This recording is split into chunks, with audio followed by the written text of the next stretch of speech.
Malgré mon peu de temps en ce moment pour lire, j'ai tout de même réussi à avancer dans mon Summer Spooky Book Challenge et je vous avoue que je suis pas peu fière. Bonjour à tous et bienvenue dans cette nouvelle vidéo qui sera donc un point lecture dans lequel, comme d'habitude, je vais vous parler de 4 romans que j'ai lus dernièrement, 4 romans qui rentrent donc dans mon challenge du Summer Spooky Book Challenge. Si je ne dis pas de bêtises, le dernier point lecture présentait déjà 4 livres que j'avais lus dans le cadre de ce challenge, et ce sera encore la même chose donc aujourd'hui. Et question avis littéraire, il y en aura un petit peu, on va dire, pour tous les goûts, puisqu'il y aura donc du bon, voire même du très bon, mais aussi une lecture qui m'a franchement pas mal déçue, voire carrément ennuyée. Alors trêve de bavardage, installez-vous confortablement et je vous propose que l'on commence tout de suite. Je ne sais absolument plus du tout dans quelle catégorie devaient rentrer les différents livres et je vous avoue que je n'ai pas pris mon carnet dans lequel j'avais noté tout ça.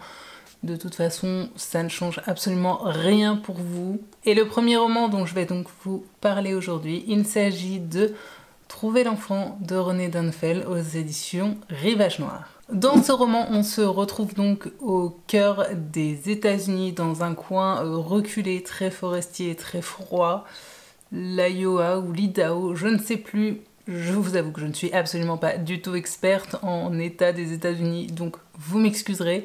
Toujours est-il donc qu'une petite fille a disparu alors qu'elle était partie faire une randonnée pique-nique avec ses parents dans cette forêt. Cela fait 3 ans qu'on ne l'a pas retrouvée.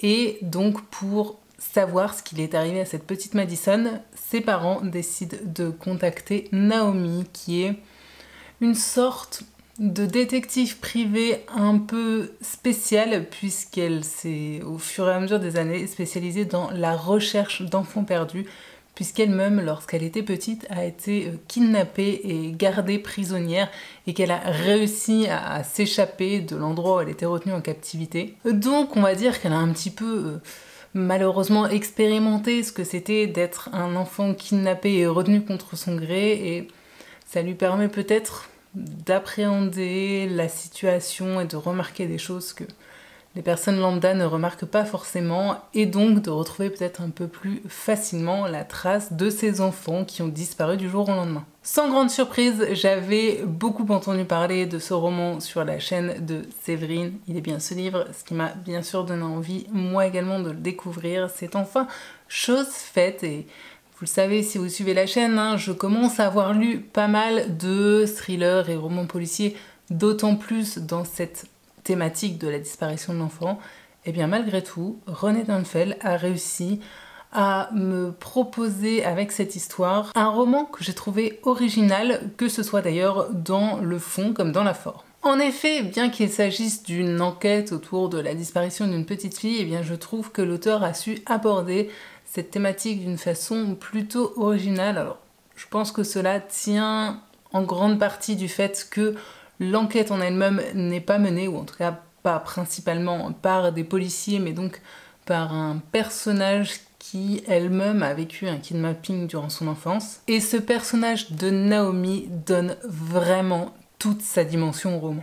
Trouver l'enfant est un roman extrêmement intimiste dans lequel on est pratiquement en permanence aux côtés de Naomi. On suit avec elle les infimes traces qui peut-être la mèneront sur une piste un peu tangible. Ces questionnements, ces doutes, mais aussi ces souvenirs qui ressurgissent d'après sa libération parce qu'elle n'a aucun souvenir de sa vie d'avant son kidnapping. On se retrouve du coup avec un personnage central très énigmatique dont on ne sait absolument pas tout, puisque elle-même ne se souvient pas d'une grande partie de son passé. On sent tout du long qu'elle reste profondément façonnée par ce qu'elle a vécu, pour le meilleur et pour le pire d'ailleurs, et par conséquent on suit tout de long un personnage central qui est très loin d'être commun et qui, par conséquent, pour moi, représente vraiment l'intérêt central de ce roman. Cependant, j'avoue que pendant, je dirais, une bonne première moitié du roman, j'ai eu un peu de mal à m'attacher à elle. Elle m'intriguait, ça c'est certain, mais elle n'arrivait pas à me toucher.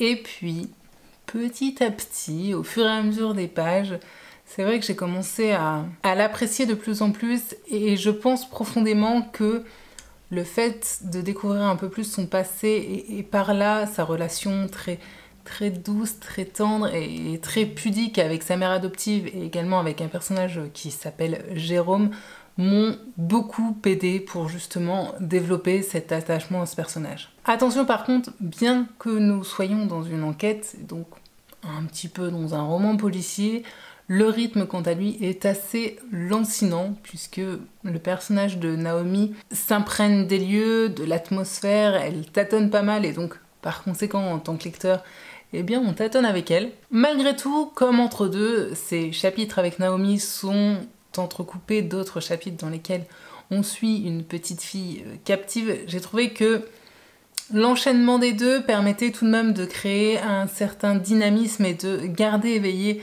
cette envie de démêler la pelote de laine et de comprendre un peu le pourquoi du comment. L'écriture de René Dunfell peut, j'imagine, paraître peut-être un peu déroutante et un peu froide, mais en fin de compte, personnellement, je l'ai trouvée très belle, très travaillée et très juste. Bien que dans ce roman, elle y aborde l'une des pires atrocités possibles, puisque donc, comme vous vous en doutez, on va y parler de violences physiques, psychologiques et sexuelles sur des enfants.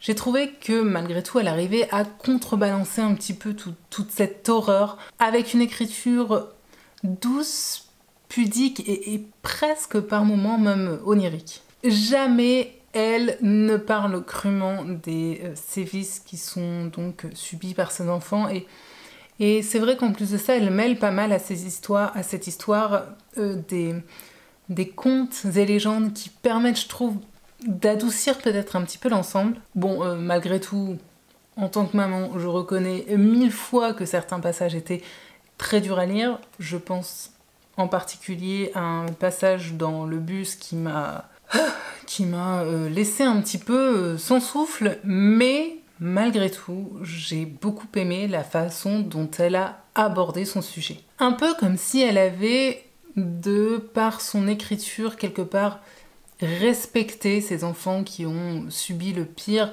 là où d'autres auteurs vont, parfois peut-être par facilité ou par choix personnel tout simplement, aller dans des détails beaucoup plus crus, voire même carrément trash en abordant ces thématiques.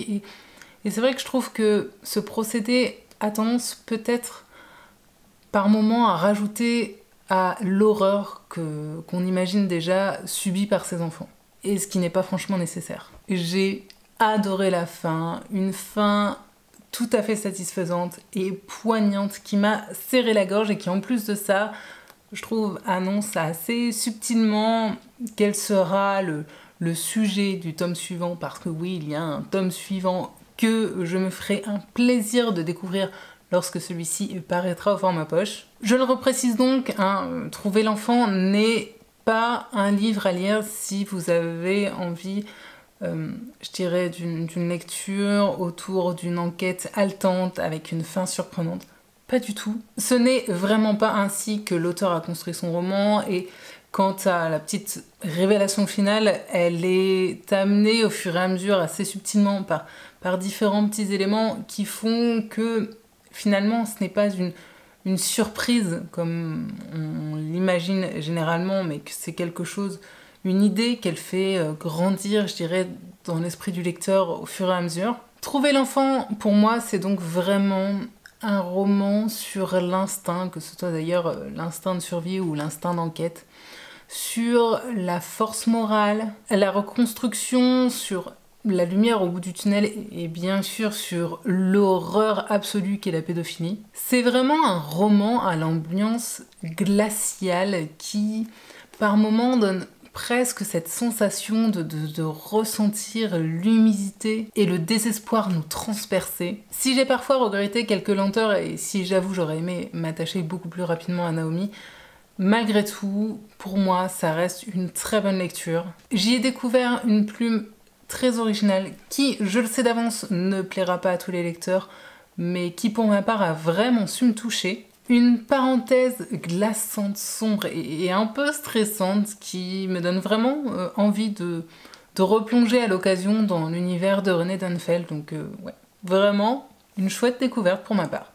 Et une fois de plus, merci Seb. On n'est pas toujours forcément d'accord sur tous les romans que tu as appréciés, mais j'avoue qu'en règle générale, je te fais quand même plutôt confiance parce que dans la majorité, grâce à toi, je fais de très très belles découvertes. Pour la suite de ce challenge, je me suis juste après tournée vers l'un désormais de mes auteurs un peu chouchou, en tout cas vers vraiment un auteur que j'aime tout particulièrement, puisque j'ai également lu Les Fils de la Poussière d'Arnaldur Indridason aux éditions Le Cercle Point. Alors ce roman est le tout premier de la saga autour du personnage d'Erlendur qui est un flic qui officie à Reykjavik. Et donc dans cette toute première aventure, on va au tout départ suivre un homme 40-50 ans qui rend visite à son frère aîné qui vit depuis très longtemps dans un centre psychiatrique. Et malheureusement, lorsqu'il arrive dans ce centre-là, il se passe quelque chose d'assez grave, il y a apparemment un problème, et le problème en question, c'est son frère qui met le centre sans dessus-dessous, et lorsqu'enfin il arrive à le retrouver dans ce centre-ci, son frère se défenestre devant ses yeux en lui disant juste avant des paroles un peu incompréhensibles sur le moment, et puis pratiquement au même moment, l'un des anciens professeurs de son frère qu'il avait lorsqu'il était tout petit, va être retrouvé brûlé dans sa maison. Alors, Palmy, qui vient de voir son frère se défenestrer sous ses yeux, va donc mener un peu une enquête pour comprendre ce qui a pu se passer. Et en parallèle de ça, on va suivre Erlendur, qui officie déjà depuis quelques années au sein de la police criminelle et qui vient d'être mis en duo avec un jeune flic fraîchement débarqué qui s'appelle Sigurdur, que l'on retrouve bien sûr par la suite dans la saga, et qui eux vont enquêter sur ce corps incendié de cet ancien professeur. Et bien sûr, à un moment ou à un autre, nos deux groupes d'enquêteurs, dirons-nous, vont se retrouver pour enquêter ensemble, et ainsi faire toute la lumière sur ce qui a pu se passer dans le passé, mais aussi pour ces deux personnes qui finalement sont décédées. Grande fan désormais d'Indridason et plus particulièrement, vous le savez donc, de son personnage d'Erlendur, j'étais donc très impatiente d'enfin découvrir le premier opus de cette saga, et je dois dire que dans l'ensemble, je n'ai franchement pas été déçue, même si pour moi ce n'est pas son meilleur roman. Alors je ne sais pas pourquoi, avant de débuter cette lecture, lorsque j'avais lu le résumé, et d'ailleurs aussi je crois lorsque je vous l'avais présenté en book haul, j'étais persuadée d'y suivre les débuts d'Erlendur dans la police, alors qu'en fait pas du tout. On va, comme je le disais, suivre ses débuts avec son binôme Sigurdur, mais vraiment dans ce roman-là, Erlendur officie depuis une bonne dizaine d'années déjà au sein de la criminelle. Autant dire que ce n'est plus un petit bleu et qu'il faut pas le prendre pour un lapin de 6 semaines. Cela ne m'a pas empêché de retrouver avec beaucoup de bonheur ce personnage que j'aime désormais énormément, même si dans ce tout premier tome, il n'est clairement pas aussi, je dirais, tourmenté et désabusé qu'il peut l'être dans la suite de la saga. On y découvre donc un homme droit dans ses bottes, parfois un peu ruste, un poil borné et peut-être un peu vieux jeu, je dirais, sur certains sujets, mais malgré tout, on s'attache à lui. Ce que j'ai peut-être un peu regretté, c'est que, contrairement aux autres tomes que j'ai déjà pu lire de cette saga, dans celui-ci, c'est vrai que le personnage d'Erlendur et sa vie privée sont peut-être un peu plus en retrait de l'histoire que ce que l'auteur fait habituellement, en tout cas dans la suite de la saga. Et c'est reparti pour la valse des tondeuses. Ça y est, il y a un brin de soleil et forcément, je pense que tous les voisins étaient dans les starting blocks là pour essayer de tondre leur pelouse. Ce qui m'arrange, vous l'aurez compris, pas vraiment. Donc mille excuses pour potentiellement les bruits un peu parasites, mais vous vous arrangerez avec mes voisins, je n'y peux pas grand-chose. Et le fait que Erlendur soit finalement peut-être un peu plus en retrait dans ce premier tome, je pense que c'est tout simplement dû au fait qu'une partie de l'enquête est menée par notre personnage qui s'appelle donc Palmy, qui est ce jeune frère qui a vu son grand frère décédé. Et donc, en toute logique, notre flic n'est pas tout à fait au centre du roman. Alors en soi, cela ne gêne pas du tout au déroulé de l'histoire, ni même à l'avancée de l'enquête, mais ayant personnellement un affect tout particulier pour ce personnage, c'est vrai que, par conséquent, en toute logique, j'aurais aimé le suivre un petit peu plus. D'autant qu'il n'y a rien à faire, mais j'ai toujours un peu de mal avec ces personnages lambda qui mènent des enquêtes. Je trouve généralement cela toujours moins crédible que lorsque ce sont des policiers qui essayent de démêler le vrai du faux. Ceci dit, dans l'ensemble, je trouve que Arnaldur Indridason s'en est plutôt bien sorti parce que malgré tout, je n'ai pas passé mon temps à lever les yeux au ciel parce que je ne croyais pas à ce que je lisais,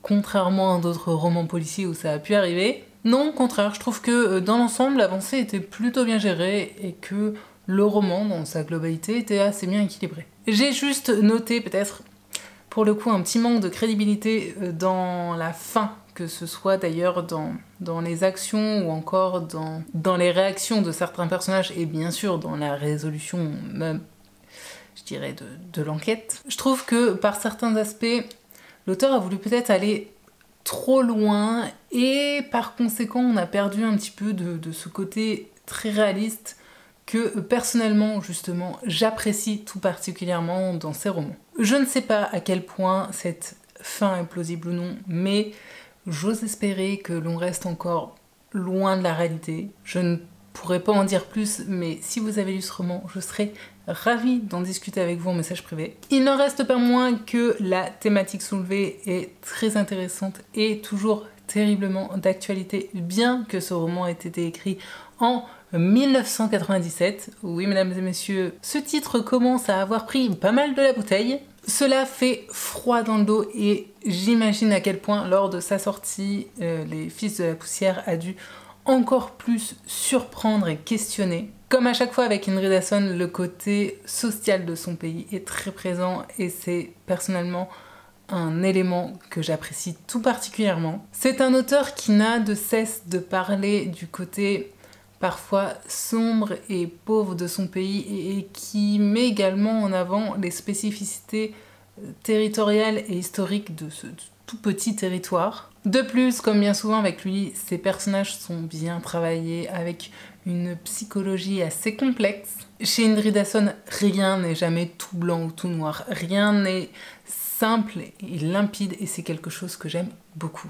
Les Fils de la Poussière n'est pour moi très clairement pas le meilleur de la série, mais ça n'en reste pas moins une lecture que j'ai beaucoup aimé faire, que j'ai d'ailleurs fait très rapidement, preuve que j'étais bien dans ce roman et que j'étais complètement happée par l'enquête. Il s'agissait là du tout premier roman de l'auteur et par conséquent on sent peut-être parfois quelques erreurs dans l'écriture, mais malgré tout pour un primo-roman, croyez-moi, ça reste très qualitatif et en plus de ça c'est un titre qui permet bien d'entreapercevoir déjà, je dirais, la patte du très bon auteur en devenir. Ce livre n'a donc fait que renforcer mon attrait littéraire pour cet auteur et mon envie de continuer à découvrir toute la saga autour du personnage d'Arnaldur et de façon d'ailleurs plus générale toute la bibliographie d'Arnaldur Indridason. Je le répète, mais pour moi Arnaldur Indridason reste un auteur extrêmement qualitatif et je dirais même quelque part un auteur un peu incontournable pour tous les lecteurs amoureux de romans noirs, de romans policiers et bien sûr du Grand Nord. Donc vous l'aurez deviné, j'ai donc très hâte de pouvoir me plonger dans le tome suivant de cette saga et vous n'avez pas fini de m'entendre parler ni d'Indridason ni d'Erlendur. Concernant le roman suivant, là encore, c'est un auteur dont je commence maintenant à avoir lu pas mal de titres.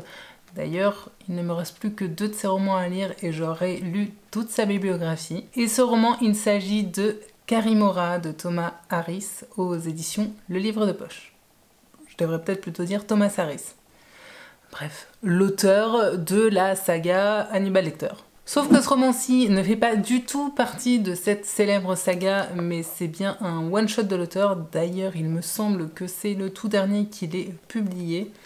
Et donc dans Karimora, alors, comment vous résumer ça de façon simple et synthétique? Disons qu'il court un bruit selon lequel Pablo Escobar aurait laissé dans l'une de ses maisons qui se trouve à Miami une part de son trésor que l'on n'aurait jamais retrouvé, et forcément cela attise les convoitises de différents groupes plus ou moins mafieux et tous plutôt assez mal intentionnés. Et donc dans ce roman on va principalement suivre, je dirais, deux groupes qui vont vouloir faire main basse sur ce trésor.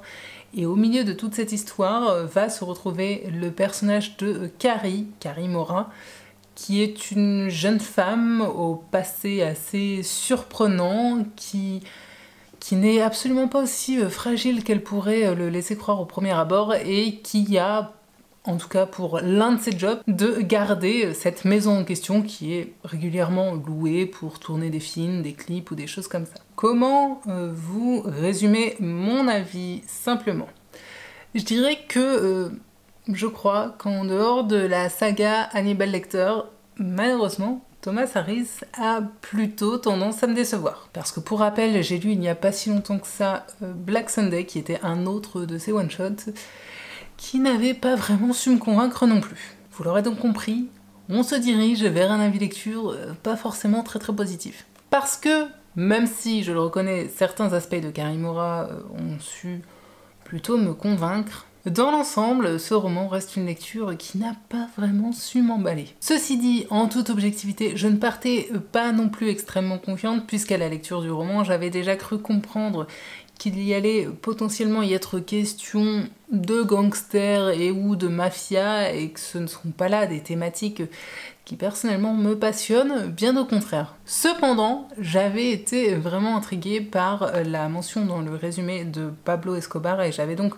espoir que l'auteur mêle à son roman fictionnel toute une part de faits réels. Pour ce qui est de Pablo Escobar, à part le fait de mentionner que l'action se déroule dans une de ses anciennes propriétés, malheureusement on n'apprend rien de plus sur son compte. La maison en question aurait pu appartenir à Al Capone ou au pape, que cela n'aurait, je pense, absolument rien changé à l'histoire. Ce que j'ai personnellement vraiment préféré dans ce roman, c'est sans aucun doute possible, tout simplement le personnage de Carrie Mora, elle et son passé. Au-delà d'être un personnage féminin intéressant, intelligent et courageux, j'ai adoré en apprendre plus sur son enfance, parce que de par ce biais, on aborde la question des enfants soldats qui ont été recrutés, embrigadés par les FARC en Colombie. Et j'ai adoré en apprendre un peu plus sur ce pan de l'histoire que je ne connais pas ou très peu. Cependant, sorti de ce personnage, je reconnais que dans l'ensemble, ce roman m'a pas mal ennuyée. Tout d'abord, cette histoire de pseudo-chasse au trésor moderne ne m'a pas du tout captivée. Je n'ai ressenti aucune tension, aucun suspense, et en plus de ça, j'avais parfois du mal à faire la distinction entre les différents groupes de méchants entre guillemets qui voulaient faire main basse sur le trésor d'Escobar. En effet, il y a pas mal de personnages dans cette histoire, et j'ai vraiment trouvé que l'auteur avait manqué de fluidité et de clarté, tant c'est si bien que la plupart du temps, ce récit m'a semblé assez flou et embrouillé. Pour ce qui est des personnages des gangsters, je les ai sincèrement trouvé assez caricaturaux. J'aurais vraiment aimé que l'auteur en fasse des personnages beaucoup plus fins. Après, vous me direz, forcément, après avoir découvert un méchant tel que Hannibal Lecter, je ne pouvais que m'attendre à des personnages certes vils, mais plutôt complexes. Or là, ce ne fut pas du tout le cas. Les méchants en question semblaient juste sanguinaires, un peu stupides et très vulgaires. De façon globale d'ailleurs, j'ai trouvé que ce roman comportait beaucoup de vulgarité, et au-delà du fait que pour moi ce n'était pas nécessaire, je reconnais que par moments ça m'a carrément gênée dans ma lecture. Autre détail que j'ai trouvé assez dérangeant, et là pour le coup ce n'est pas la faute de l'auteur mais plutôt d'un travail éditorial qui n'a peut-être pas été fait comme il aurait dû, c'est le fait que ce roman comporte pas mal de passages en espagnol qui ne sont pas ou très peu traduits. Alors ça ne m'a personnellement pas dérangée parce que je parle un petit peu espagnol et que par conséquent j'arrivais à comprendre ce que je lisais, mais je me dis que très clairement tous les lecteurs français ne parlent pas forcément espagnol, et par conséquent selon moi ces passages auraient vraiment dû faire l'objet de notes en bas de page avec les traductions correspondantes. De plus, certains passages de ce roman, et notamment dans les scènes d'action je dirais, manquait pour moi franchement de crédibilité et avait presque même un côté, je dirais, rocambolesque et même grotesque par moments qui m'éloignait de ce côté un peu véridique entre guillemets apporté par le côté Pablo Escobar et qui avait du coup tendance à me sortir un peu de ma lecture. Hormis donc le personnage de Carrie Mora que j'ai vraiment beaucoup aimé, qui pour moi est très intéressant et avec de l'épaisseur, j'ai détesté les autres personnages, je n'ai absolument pas accroché à l'histoire globale et soyons clairs, dans l'ensemble, c'est une lecture qui m'a plutôt ennuyée. N'ayant pas d'intérêt particulier pour ce qui se passait dans ce roman, j'étais constamment en attente de voir ce que le personnage de Carrie Mora allait faire, d'en apprendre plus sur son passé. Et lorsque l'on n'était pas là-dedans, lorsqu'on abordait d'autres thématiques, d'autres personnages, j'avais du mal à avancer et ces autres passages me semblaient interminables. Sincèrement, sans ce personnage de Carrie, j'aurais très clairement abandonné ce roman avant la fin. Et si vous suivez la chaîne, vous devez savoir que les abandons de livres, ce n'est vraiment pas quelque chose que je fais souvent. J'ai donc vraiment hâte de retrouver Thomas Harris avec son personnage d'Hannibal Lecter, parce que comme je le disais, il me reste donc 2 romans de cette saga à découvrir. Une fois que ce sera fait, j'aurai donc lu toute la bibliographie de Thomas Harris, mais s'il y a déjà quelque chose qui personnellement me saute un peu au visage, c'est que sorti de ce personnage d'Hannibal Lecter, qui pour le coup est une très belle réussite, Thomas Harris pour moi est un auteur assez décevant. Donc voilà, malheureusement je n'ai jamais rencontré d'avis littéraire de ce roman sur aucune chaîne, mais si vous faites partie peut-être de ces quelques lecteurs qui vous aussi avez lu ce roman, dites-moi si vous partagez le même avis que moi ou si je suis complètement passée à côté parce que ouais, pour le coup, vous l'aurez compris, ce fut franchement une déception et même carrément un ennui. Et je terminerai ce point lecture avec un livre que je devais lire depuis tellement longtemps et ça y est, j'ai enfin réussi à le sortir de ma pile à lire. Ce n'est pas vraiment un roman puisque c'est un livre qui finalement regroupe 2 histoires. Je vais donc aujourd'hui vous parler des 2. Parce que j'ai donc lu le premier tome de l'intégrale des aventures de Sherlock Holmes par Sir Arthur Conan Doyle aux éditions Archipoche et ce premier tome regroupe donc les 2 histoires, la première étant Une étude en rouge et la seconde Le signe des 4. Alors, Une étude en rouge, je vais vous faire un résumé très succinct puisque c'est donc la toute première aventure de Sherlock Holmes avec John Watson et donc dans ce tout premier tome on va tout d'abord rencontrer John Watson puisque c'est lui le narrateur des aventures de Sherlock Holmes, c'est donc finalement sous son regard à lui que l'on va suivre toutes ces enquêtes. On apprend donc tout d'abord à connaître John Watson, le fait que ce soit un médecin de guerre qui est revenu donc blessé d'Afghanistan, qui se retrouve à Londres, qui n'a pas vraiment grand sou en poche et qui cherche à s'établir dans cette ville extrêmement chère et donc pour ça un petit peu par hasard il va se mettre un peu en colocation avec un personnage assez énigmatique. D'ailleurs, Watson ne comprend pas vraiment ce qu'il fait de ses journées et quel est son métier, qui s'appelle donc Sherlock Holmes. Et bon gré mal gré, il va un petit peu le suivre dans ses enquêtes et nous en faire part. Et dans Une étude en rouge, Sherlock Holmes va donc être appelé par 2 enquêteurs de Scotland Yard, qui sont donc Lestrange et Gregson, que l'on retrouve tout au long de la saga, parce qu'ils ont découvert le corps d'un homme dans une vieille maison abandonnée, mais qu'on ne comprend pas vraiment de quoi cet homme a pu mourir, comment il est arrivé là, bref, de comprendre un peu le pourquoi du comment, donc ils font appel à notre célèbre Sherlock Holmes pour dépatouiller l'affaire, et sans grande surprise, il va réussir à expliquer à tout le monde, de façon très simple pour lui, ce qui a bien pu amener ce cadavre à se retrouver dans cette maison abandonnée. Fan depuis très longtemps de l'univers de Sherlock Holmes que j'avais bien sûr rencontré au travers de différentes séries, films ou encore BD, je n'avais jamais pris le temps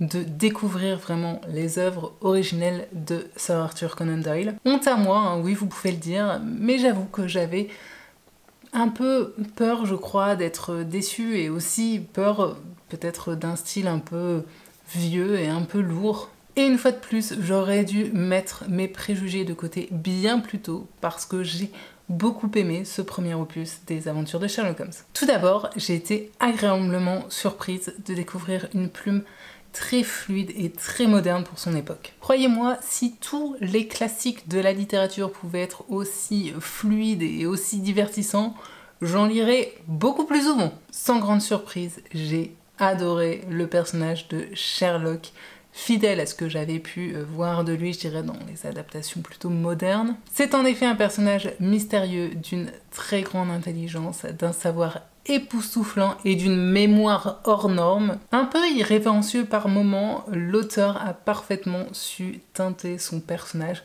de ce flegme anglais légendaire. J'ai beaucoup aimé la façon dont il se moque gentiment de Lestrade et de Gregson. Et puis bien sûr, j'ai adoré assister au début du duo Watson et Holmes. Des débuts totalement imprévus, comme quoi le hasard fait parfois bien les choses. Et puis j'ai vraiment, comme je le disais, beaucoup aimé le fait que ces aventures soient racontées par Watson, parce que non seulement cela permet de garder une certaine part de suspense dans les enquêtes, puisque ce procédé permet finalement de commenter les avancées de Sherlock tout en gardant un peu de suspense quant au dénouement, puisqu'on n'est pas tout de suite dans la tête de Sherlock Holmes. Et cela permet aussi de commenter l'attitude parfois un petit peu étrange de Monsieur Holmes. Je comprends désormais pourquoi les romans de Conan Doyle font partie de ces piliers, de ces classiques vraiment incontournables du roman policier. L'enquête est bien menée de façon originale, bien sûr, de par la méthodologie plutôt particulière, dirons-nous, de Sherlock. Le mystère est bien ménagé et les personnages sont à la fois intéressants et attachants. Si j'avais peut-être un petit reproche à faire à ce premier tome, ce serait par rapport à l'ambiance, parce que, pour rappel, notre duo évolue quand même au cœur d'un Londres à l'époque victorienne, et à ce titre, j'aurais vraiment aimé que l'empreinte et l'ambiance si particulière de cette ville, que par ailleurs j'aime personnellement beaucoup, soit bien plus présente. J'aurais vraiment aimé que l'auteur me plonge dans ce Londres pluvieux et un peu sombre, mais à la fois très bouillonnant et en pleine évolution. Lorsque j'ai donc terminé ma lecture de ce premier tome, j'avais pour espoir que l'ambiance et le décor soient dans les tomes suivants peut-être un peu plus posés, un peu plus développés. Malgré tout, ça reste une lecture que j'ai adoré faire. Un divertissement sympathique qui, en plus de ça, m'a tout de même permis de combler certaines, je dirais, lacunes culturelles personnelles. J'étais donc ravie d'avoir enfin découvert ce Sherlock Holmes de Conan Doyle, le vrai, l'originel, et j'avais donc très hâte de me plonger dans la suite de ces aventures.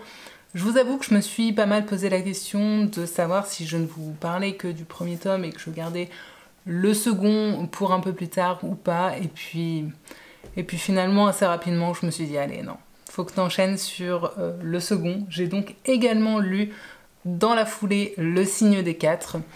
Alors pour le coup c'est une histoire un peu différente, puisque là notre duo est déjà un peu plus installé, ils vivent ensemble au très célèbre 221B Baker Street, jusqu'au jour où une jeune femme qui se prénomme Mary vient les trouver parce que son père est décédé il y a très longtemps, et suite au décès de son père, tous les ans elle recevait de façon anonyme une très belle perle qui apparemment valait très très cher.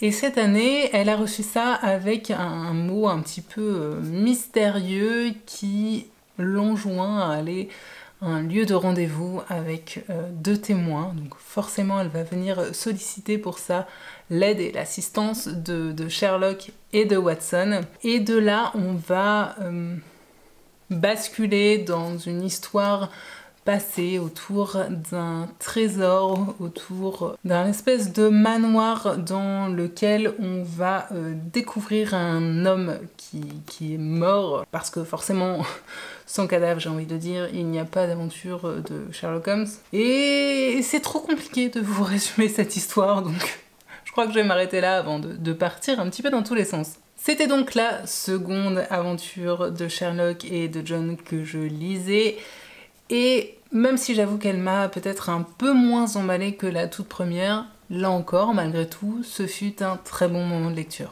Une fois de plus, j'ai été agréablement surprise par la fluidité et la modernité de la plume de l'auteur. Je vous jure que vraiment, je m'attendais absolument pas à ça. Ayant déjà lu pas mal de romans d'Agatha Christie ainsi que des aventures de Lupin écrites par Maurice Leblanc, je dois dire que pour moi, en termes de plaisir de lecture, les romans de Conan Doyle les surpassent largement. J'aime beaucoup les aventures de Lupin, mais je trouve que la plume de Maurice Leblanc est clairement d'un autre temps et parfois un peu difficile à lire. Quant à Agatha Christie, je n'ai jamais caché que personnellement j'ai quelques petits soucis avec son personnage de Poirot qui, bien que perspicace, est selon moi assez insupportable et pédant. Or, avec les romans de Conan Doyle, je me laisse assez facilement porter par le style et je retrouve bien sûr avec toujours beaucoup de plaisir ce duo de Sherlock Holmes et de John Watson. Dans ce roman-ci, contrairement à Une étude en rouge, pour le coup, la ville de Londres est un petit peu plus présente et c'est tant mieux. Cependant, l'enquête en elle-même m'a semblé un petit peu moins palpitante. Il faut dire qu'une bonne partie de l'histoire est finalement le récit d'une autre histoire au passé qui vient éclairer le mystère présent et même si c'est un procédé qui se comprend et qui est utile, j'ai trouvé que ça cassait peut-être un peu la dynamique de ce tome-ci. Malgré tout, je raffole toujours autant de la répartie de Sherlock et de sa façon de se moquer de la police. Dans ce tome-ci, on va vraiment découvrir encore plus à quel point ce personnage est totalement drogué au mystère et également aussi à la cocaïne et à quel point il dépérit complètement lorsque son esprit n'est pas stimulé. La réflexion, la déduction et le savoir sont des priorités vraiment dans sa vie et presque je trouve des nécessités vitales et c'est ce qui pour moi fait l'intérêt premier de ce personnage qui est en perpétuelle effervescence intellectuelle. Watson, à côté d'un tel protagoniste, semble forcément toujours un peu en retrait et un peu plus effacé, même si dans ce tome-ci, il va quand même y être pas mal question de lui et d'un point de vue personnel, puisqu'on y fait donc la connaissance de ce personnage qui se prénomme Mary. Et si vous connaissez un petit peu l'histoire de Watson, vous devez savoir que Mary va avoir normalement une certaine importance dans sa vie. Je m'attendais d'ailleurs, je ne sais pas trop pourquoi, la rencontrer beaucoup plus tard dans cette saga, donc quelle ne fut pas ma surprise de la voir vraiment au cœur de cette nouvelle enquête. En 2 tomes seulement, Conan Doyle a totalement su m'accrocher et me donner envie de lire toutes les aventures de son célèbre détective. Je suis d'ailleurs heureuse de voir que toutes les adaptations modernes que j'ai pu voir de ces aventures respectaient plutôt bien le personnage de base, ce qui fait aussi, je pense, que je n'ai pas du tout été déçue en lisant les œuvres originelles puisque j'y ai donc en toute logique retrouvé les caractéristiques qui faisaient que j'aimais déjà tant ce personnage. La découverte des œuvres de Conan Doyle ne fait donc que confirmer mon amour pour ce Sherlock Holmes mythique et ne fait que me donner envie de très vite continuer à découvrir la suite de ses aventures parce que ouais, j'avais très peur vraiment de me plonger dans ces romans et je ne m'attendais pas à être aussi bien dans ces lectures, à être autant emportée et comme je le disais, à découvrir vraiment une écriture aussi agréable, plaisante et divertissante. Et ouais, vous pouvez être sûr que, à mon avis, vous allez prochainement revoir sur la chaîne d'autres tomes de cette intégrale que je m'étais d'ailleurs battue pour arriver à acheter dans sa totalité, dont j'ai finalement réussi à me procurer tous les tomes. Donc là, vraiment, plus d'excuses, il est temps désormais que je les lise tous. Alors pas en 2023, parce que là ça va faire un petit peu short pour tous les lire cette année, mais vraiment, j'espère arriver à tous les sortir de ma pile à lire assez rapidement. Voilà, c'est donc ainsi que va s'achever mon point lecture du jour. Alors vous l'aurez vu, hein, il y avait donc de très bonnes lectures, des déceptions, du classique. Même si, on va pas se mentir, on reste de façon globale dans cette ambiance de roman noir, roman policier, thriller, mystère et compagnie, parce que Bah parce que voulez-vous, ça reste ce que je préfère par-dessus tout. Alors je m'étais encore prévu 4 autres titres pour le Summer Spooky Book Challenge, mais je pense que je vais m'arrêter là quant à ce challenge, et je suis d'ailleurs déjà très contente d'avoir pu lire 8 romans qui rentraient dans ce challenge littéraire.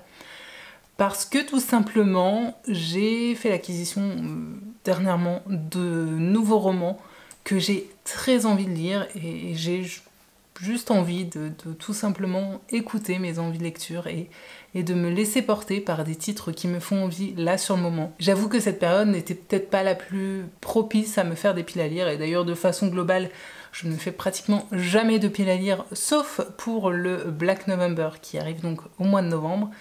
Et vu le temps qu'il fait en ce moment, on s'y croirait déjà. C'est donc terminé pour moi pour le Summer Spooky Book Challenge. C'était sympa, mais ouais, là j'ai envie de juste d'écouter mes envies, et je vous donne rendez-vous sur la chaîne prochainement, je pense normalement pour un vlog, et puis également, je l'espère, pour des points lecture, parce que comme je le disais, hein, il y a beaucoup trop de titres qui, une fois de plus, me font énormément envie dans ma palle, et j'essaye vraiment de trouver du temps pour arriver à me plonger dedans, parce qu'ils sont là, qu'ils me font envie, qu'ils m'appellent, et que j'ai envie de les lire, tout simplement. Soit, j'espère donc que la vidéo du jour vous aura plu, vous aura diverti, et comme d'habitude, si vous êtes encore à ce moment-là dans la vidéo, n'hésitez pas à me dire si ça vous a plu avec un petit emoji sympathique, et bien sûr à venir papoter avec moi en commentaire. Et jusqu'à la prochaine vidéo, comme d'habitude, je vous souhaite bien sûr paix, amour et littérature dans vos cœurs. Bye!